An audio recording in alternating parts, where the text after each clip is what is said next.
Out on the wild North Atlantic, lashed by wind and rain, sits a lonely lighthouse known as the Flannan Isles. And one night over 100 years ago, 3 men disappeared from there, leaving behind their dinner and without a trace. What happened to them? Were they taken by a giant wave? Did a crazed murderer strike? Or was it something far more sinister? Join me as we look at the strange case of the vanishing lighthouse keepers. It's December 1900, when Thomas Marshall, James Duckett, and Donald McCafferty are stationed at the Flannan Isles Lighthouse off the northwest coast of Scotland. The Isle of Flannan is just one small part of the Outer Hebrides, an archipelago that stretches like a necklace of emeralds across the turbulent North Atlantic. It's exposed, remote and wild, the very definition of untamed nature with towering cliffs, crashing waves and winds so strong they can strip the skin off your bones.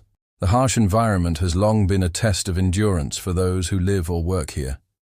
And the men know this well.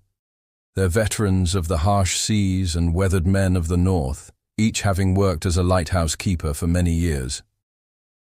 Life at the top of the lighthouse is lonely and monotonous, relieved only by the regular supply boat visits. But all 3 men are content in their isolation.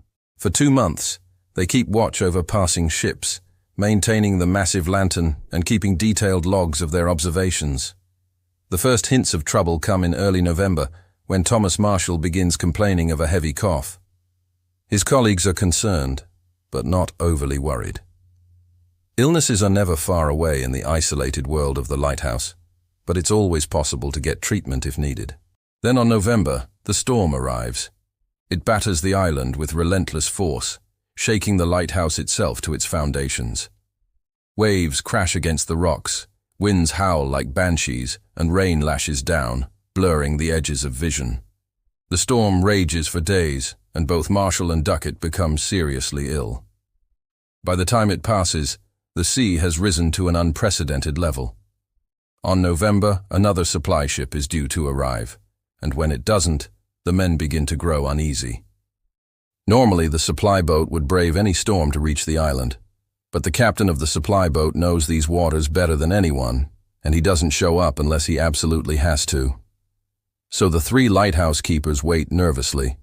Then another ship appears, the Hesperus, which is taking on water and in grave danger.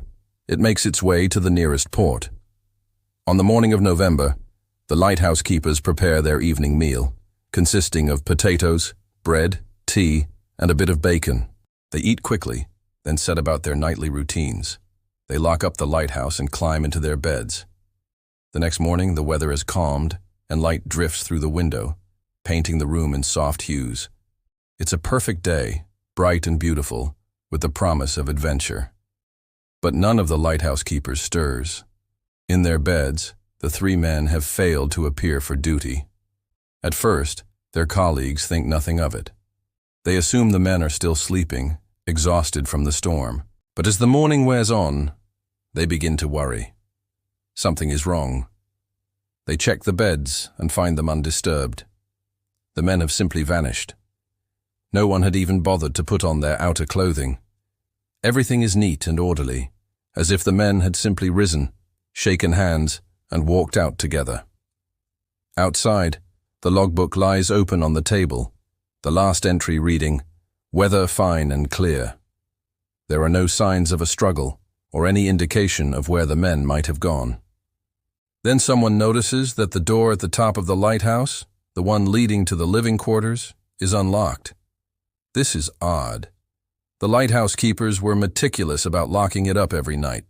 It was second nature to them, part of their duty to protect the lighthouse. But now it's open, inviting whoever wishes to enter.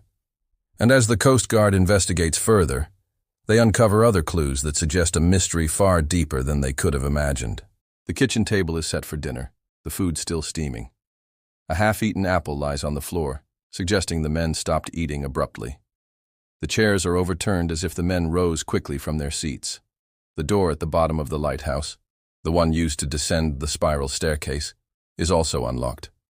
Someone had climbed down it from the inside. But there's no sign of anyone entering or leaving the island.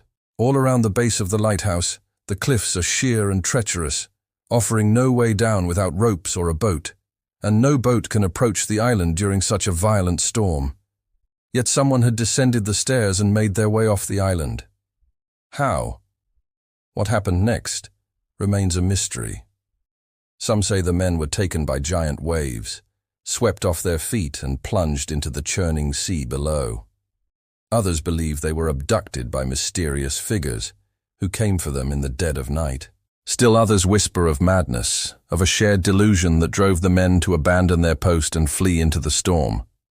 In the days following their disappearance, the Coast Guard combed the surrounding waters, hoping against hope to find some sign of the missing men. But the sea gave up her secrets reluctantly, revealing nothing but angry waves and swirling mists. As the search continued, theories began to emerge, each more outlandish than the last. Some blamed the weather, claiming the men must have been swept away by a rogue wave, a sudden and unexpected surge of water that can reach heights of up to 30 meters. Others blamed themselves, convinced that the lighthouse keepers had been taken by mythical sea creatures known as the Morgor, a type of sea monster said to inhabit the waters off the coast of Wales. As the weeks turned into months, the case grew colder and the theories more fantastical.